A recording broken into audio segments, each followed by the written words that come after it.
Hello guys! Welcome sa Buhay Probinsya channel. Ngayong araw na to ay mag-aani tayo ng palay.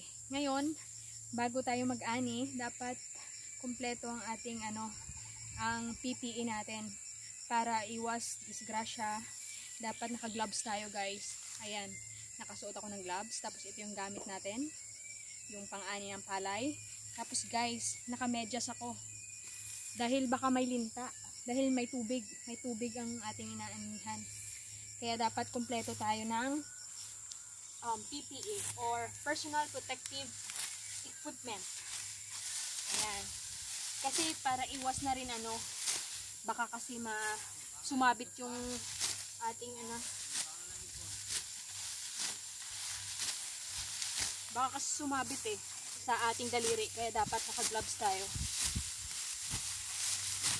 Medyo hindi maganda yung tubo ng palay ngayon kasi medyo kulang sa tubig.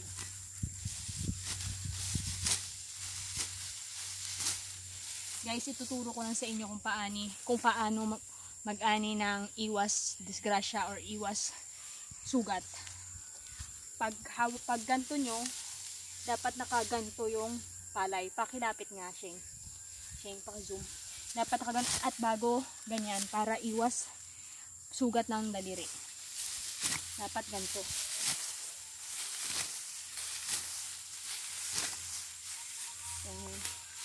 Hindi ako expert sa pag-aani pero ganito yung ginagawa ko para hindi ako masugat. Ginaganon yung palay. Lapit ka siya. Ganaganto. Ganaganyan. Parang binabali.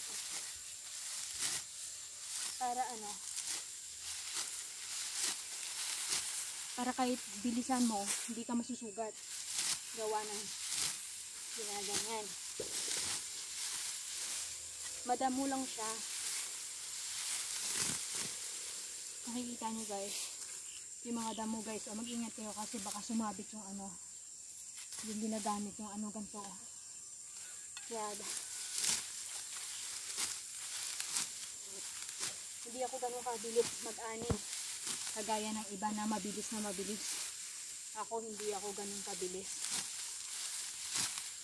Dahil matagal na panahon na hindi ako nakapag-ani ng palay. Ganyan.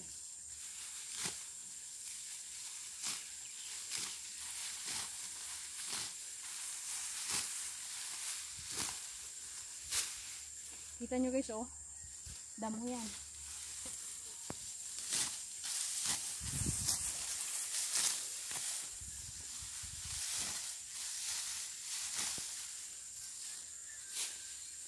Okay lang dahil pag na-tracer okay lang naman yun kahit may damo.